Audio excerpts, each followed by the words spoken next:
Welcome back to the Deep Dive series, where each episode we take a look at a different NFL team and we come up with a realistic outcome and prediction on how they're going to do in the 2022 NFL season. Remember, each episode is not based on power rankings. We do it based on what I think the draft order is going to be, because at the end of this, we do an NFL mock draft for 2023 because we're a draft channel. Remember that.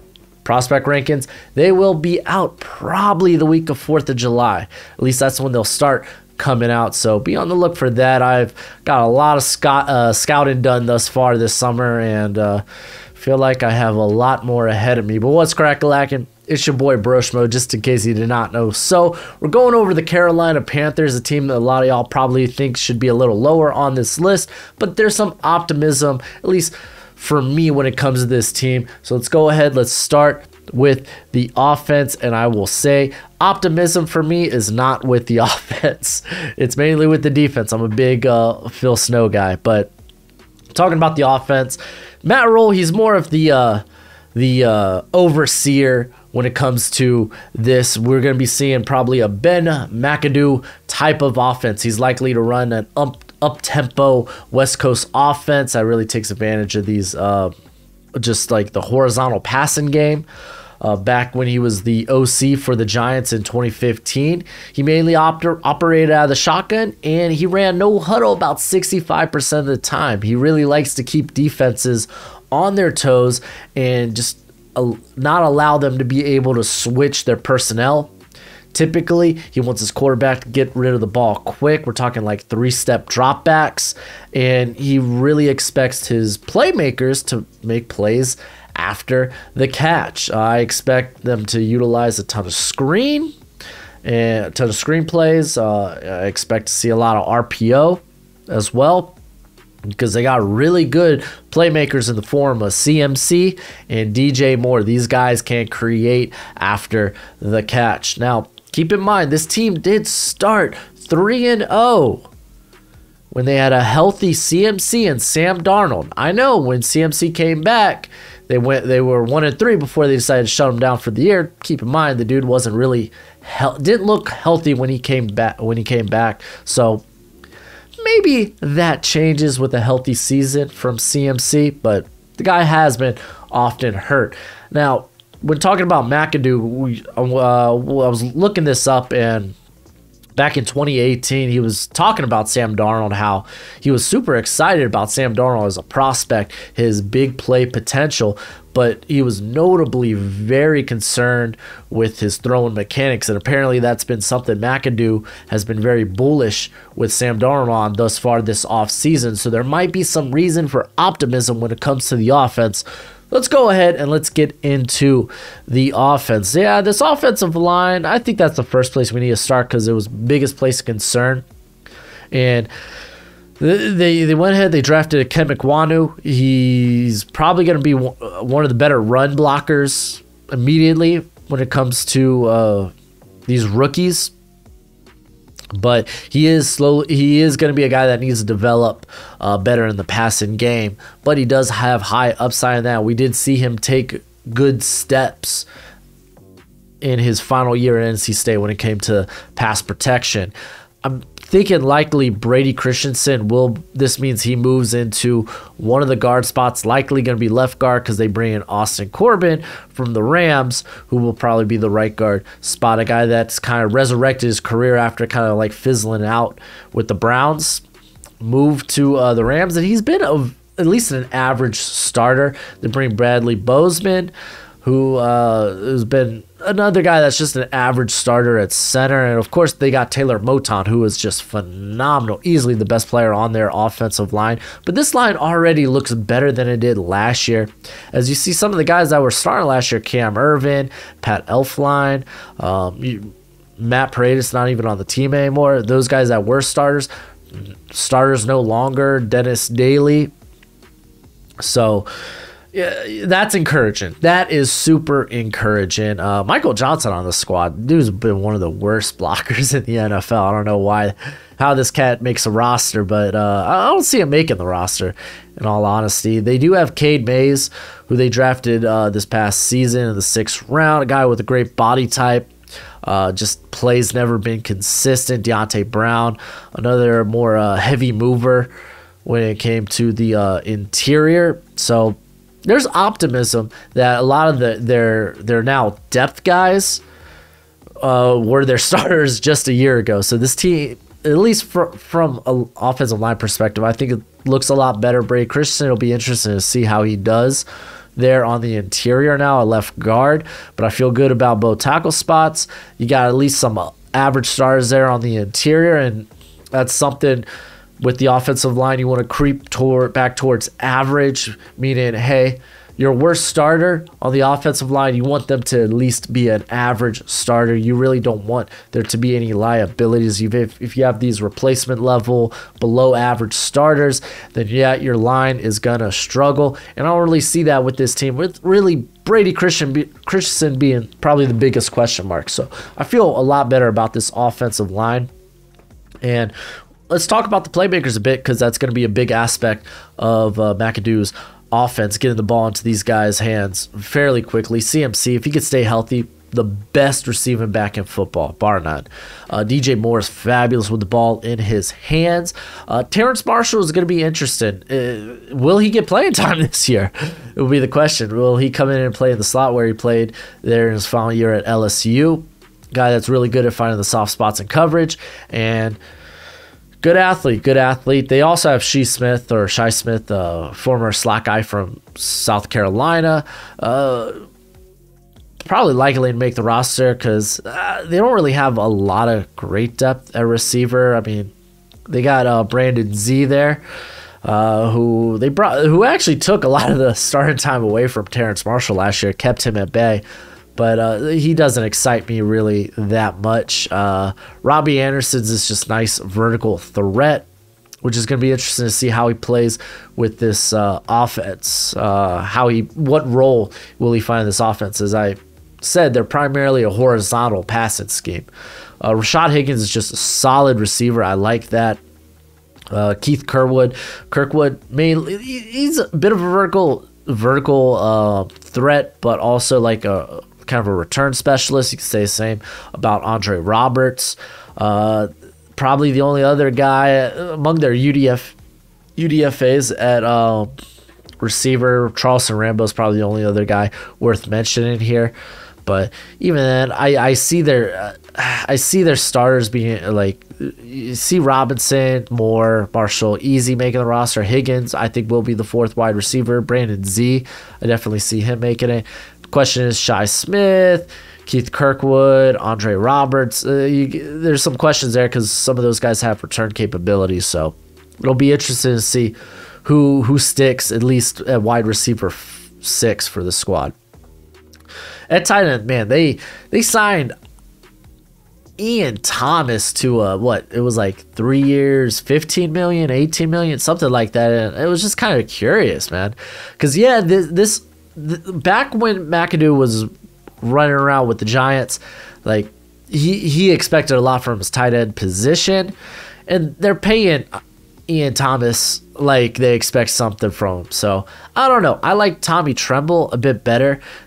He's also a bit more versatile, and I'd like to see him used in a more versatile manner. A guy that's a very good run blocker, that's just also a very good athlete. Steven Sullivan is like a former wide receiver, now tight end, just this speedster at the tight end position. Looking at, they really have nothing else at tight end really to speak of. I actually don't even feel good about Steven Sullivan as being a convert guy, but I guess it is what it is, and we'll see who sticks. But I don't really feel good about the playmakers at the tight end position. Maybe Tommy Tremble does step up, takes that next big step. I don't have a lot of confidence. Like, Ian Thomas is fine. I just really feel like he got overpaid. When it comes to the running game, that'll be interesting because this team, like, McAdoo didn't really appreciate the running game. He really didn't. So we'll see what he does with guys like Christian McCaffrey. Again, they're going to mainly operate in shotgun. I don't think that really benefits Chuba Hubbard, though he was a guy that came from like a real wide zone blocking scheme there at Oklahoma State. But I think Chuba's the Chubba Hubba Bubba. Oh, I miss saying that. Is a very good counterpart to CMC. So maybe take some of that burden off him, and then it allows you to really move him kind of all around the offense if you want to throw him in the slot and such. Dante Foreman, just a power back. You could kind of say the similar thing about Spencer Brown at I think he was UAB, and really nothing else to speak of in terms of the running back room there. I'm really just it feels like CMC and Hubbard, and that's it. Like Foreman's all right, but again, it's more so this red zone short yardage guy. Sam Darnold. I guess we talk about Sam Darnold. Is he the future? Absolutely not. Though, if he's the same Sam Darnold we saw at like the beginning of the year, first 3 games, I think this team could be good. This team could be viable. This offense has playmakers at receiver with Anderson, with Moore, CMC. Like, this offense can be viable. Do I have a lot of confidence in it? Not really. Do I have a lot of confidence in Ben McAdoo? Not really. The dude was out of the NFL for like, what, 3 years? So, like, I don't know, man. There's a reason that he kind of like, in his first stint as a coach with the Giants in, I think it was 2017 or 2016, it kind of just fizzled out. They were like, oh, no, we got to move off this guy after year 1, after being formerly the offensive coordinator for the Giants. So I think this is good for Matt Corral. This is exactly, I think, the type of offense you want Matt Corral operating. Do you really want to throw him into the fire that early, though? It might be warranted because you got PJ Walker, who really wasn't anything special when called upon last year. So it's like, if Sam Darnold doesn't do well, it's going to be put on the shoulders of Matt Corral. Unfortunately, I would say fortunately he's a 3rd-round pick, which if you don't really like what you see this upcoming season, if he does hit the field, then you can move on from him. So the offense, it's fine. It's fine. It's like middle of the road, if not even, maybe even below. Again, not a lot of faith in McAdoo and what he'll bring to this offense. Just doesn't. He didn't feel like the hire they needed, because this is really Matt Rule. This is his last stand. But when it comes to the defense, I said it at the beginning of the video, I am an absolute mark for Phil Snow, dude. So let's talk about Phil Snow. Let's go ahead and get over the defense. But I'm a huge fan. He's so good at adapting his scheme to his players and being flexible with what he does defensively.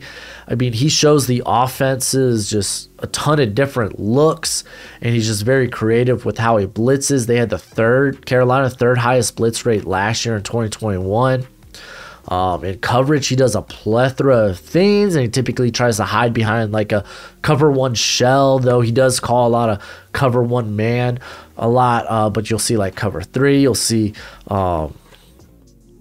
quarters, stuff like that. Like, I love what he does with his defense. It's just because he's so adaptable to what his players are good at. And this is a big year for Brian Burns. Brian Burns needs to take that next step. Like, he's good, but he needs to take that next step to elite. He's not particularly good as a run defender. That's just not his game. What he does is, like, he's fast and he wreaks havoc. So it'll be interesting to see how he does there. They will be going with Yatir Gross-Matos, the former Penn State edge. I thought he looked good in a very limited role last year. So, yeah, we'll see how he does. Hopefully it's positive, even the year before. But I think it'll be interesting because, like, they really liked using like the DPR, designated pass rush only, with Hassan Reddick. Though Reddick was also a guy that you felt good about dropping back in coverage, and you don't really have that guy on this defense. Like, they drafted Amari Barno, who athletically he could be that guy, but is he that guy? I don't know. That kind of begs the question. Like, you know what he brings as a pass rusher, but in coverage, there's going to be a lot of question marks. Looking at the rest of, well, actually, let's bring up one of their UDFAs, Aaron Mosby from Fresno State, a guy that entered Fresno State as a safety, played linebacker, and then in his last season utilized him in this edge role. Like, that might be a versatile piece that sticks to the roster just because of how versatile he can be. So that's an interesting name to be on the look for.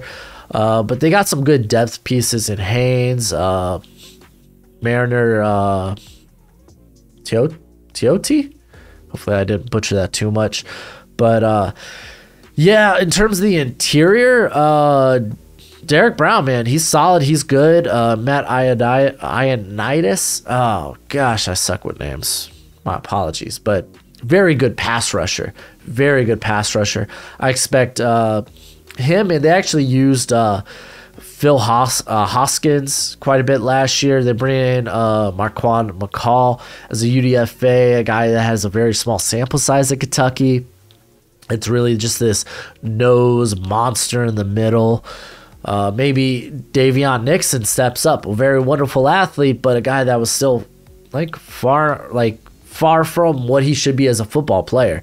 He just doing football things. He's more athlete than football player. So you got Bravion Roy, who I'm a big fan of, a guy that actually played under Matt Rule at Baylor, and there's depth, but there's questions with the depth. Obviously, there's a lot of youth on that interior.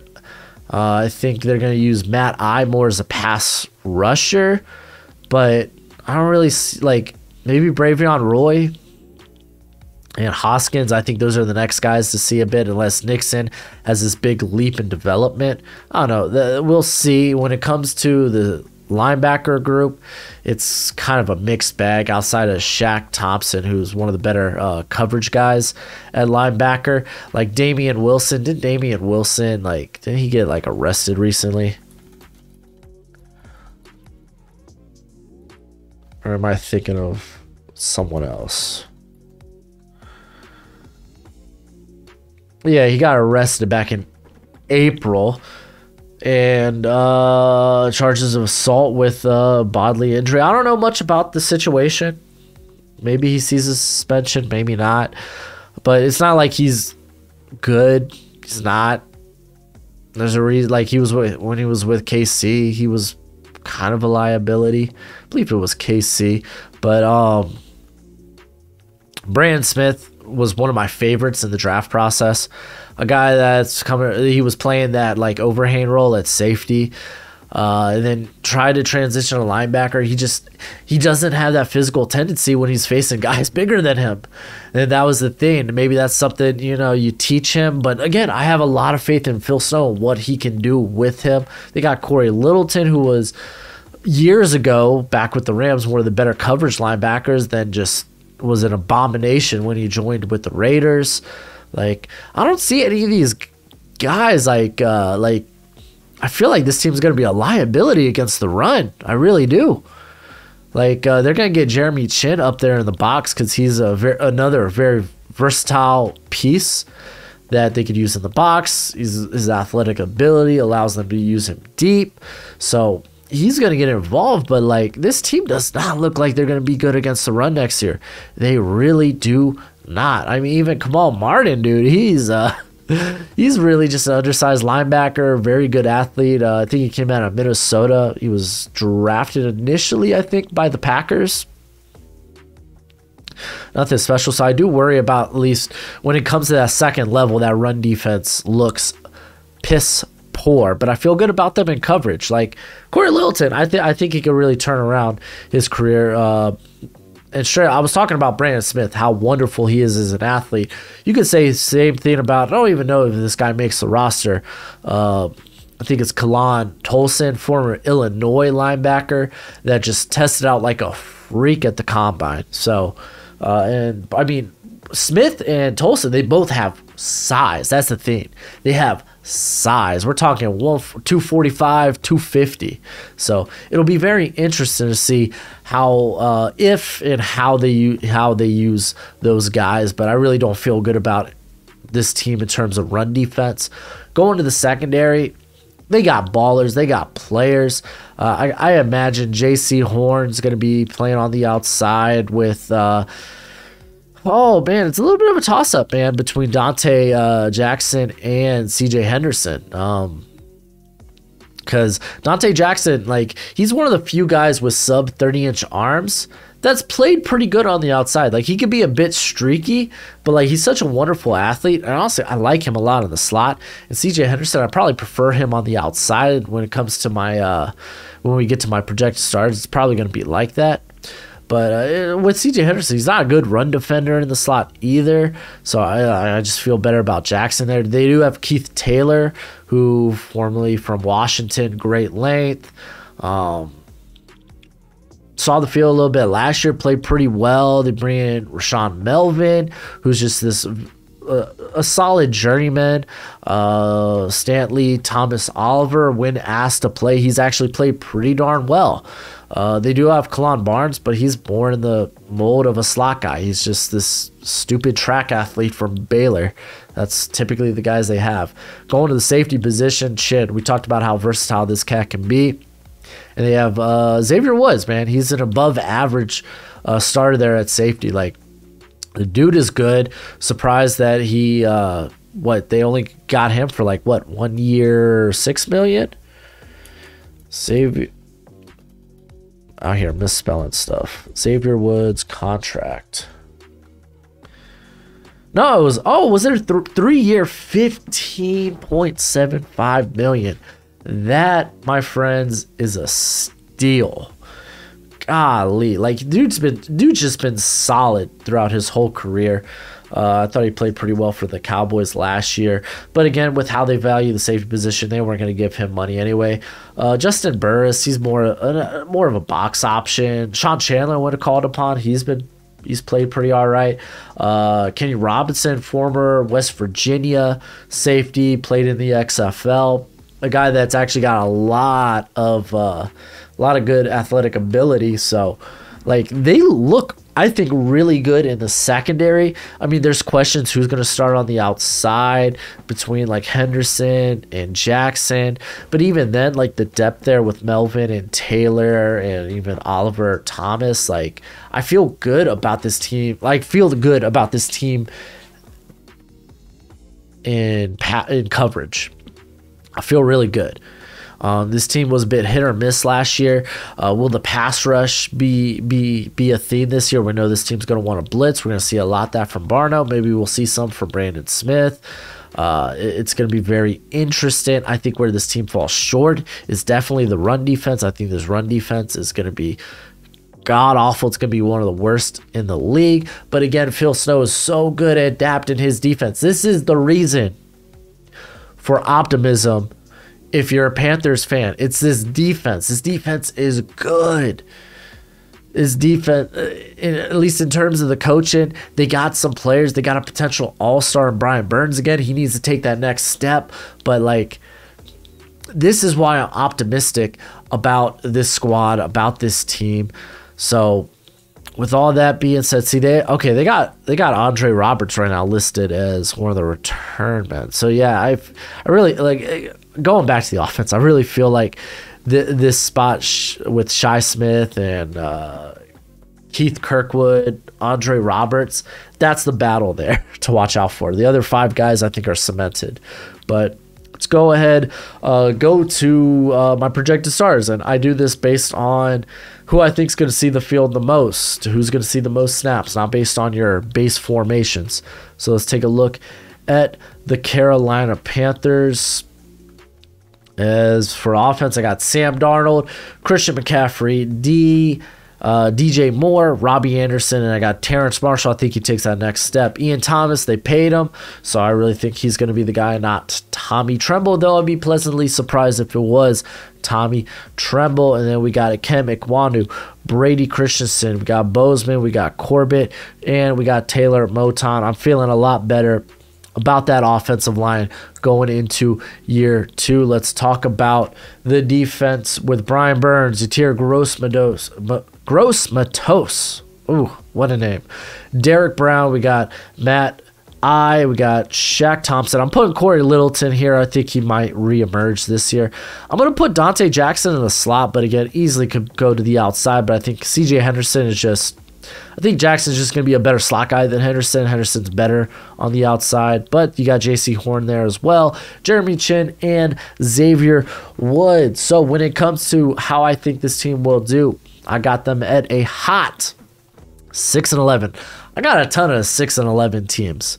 We talked about Detroit. We talked about Washington. Now we're talking about the Panthers. Yesterday I talked about the Bears. And I'm going to be honest, if this was power rankings, I'd probably have teams like the Lions, teams like Washington ahead of both the Panthers and the Bears. But that's not the case. We're doing it based on a draft order, based on what I projected, how each week will go in the NFL season. So this is how it pans out. And look at this schedule, man. They open with the Browns. So, like, Browns is such a question mark because we just had Deshaun Watson settle 20 of his 24 suits yesterday. So it's like, we don't know when a suspension is coming. But best believe there's a suspension coming. So that's the question. Like the Browns, total projection, who's going to be the starter next year? I got them being the Giants. I got them losing to the Saints. I actually got them going 2-4 in the division. I really do like that Saints team this year. Saints are a team that always thinks they have a Super Bowl window, and they did it. They played this offseason like they are in that Super Bowl window. Cardinals, oh man, I almost had picked Carolina in this game since the Cardinals will be without D-Hop. But I got them beating the Niners, and golly, dude, I feel like I don't know why I'm so down on the Niners this time around because I love Kyle Shanahan.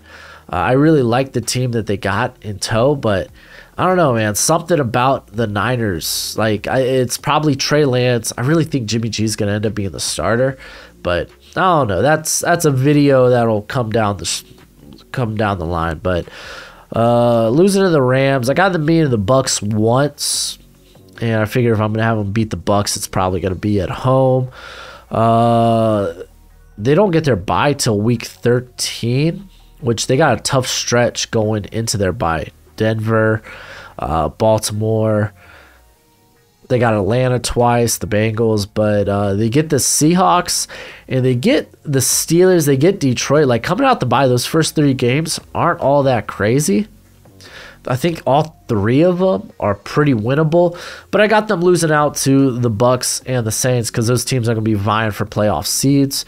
So it's going to be tough to win with that. And plus, we might be talking about Matt Corral at this part of the year. So it'll be interesting. I think this team can be a bit better than I have them, but at the same time, I feel like they could be a lot worse. This is going to be an interesting team to project. But I think regardless, they're probably going to be there's a good chance they could be looking at quarterback next year. Depending on how they feel about Matt Corral. I really hope when Matt Rule gets fired. That's right. I said when Matt Rule gets fired. I really hope they retain Phil Snow. And I know Phil Snow has been kind of like a butt buddy to Matt Rule. But, like, man, I love Phil Snow so much. Like, a guy has NFL experience, coaching experience. I think he's a guy that deserves to be a DC in the NFL. And he's definitely one of the better defensive coordinators in the NFL. So, man, oh man. But yeah, I guess that's it for the video. I don't feel good about the offense in McAdoo, but I guess we'll see. They got playmakers on offense. I really think it's going to be the defense carrying this team. Sam Darnold feels like a crapshoot at this point, but yeah, you let me know in the comment section below. That's it for the video. Go ahead, do that YouTube thing. And as always, until next time, you be easy, my friends. Later.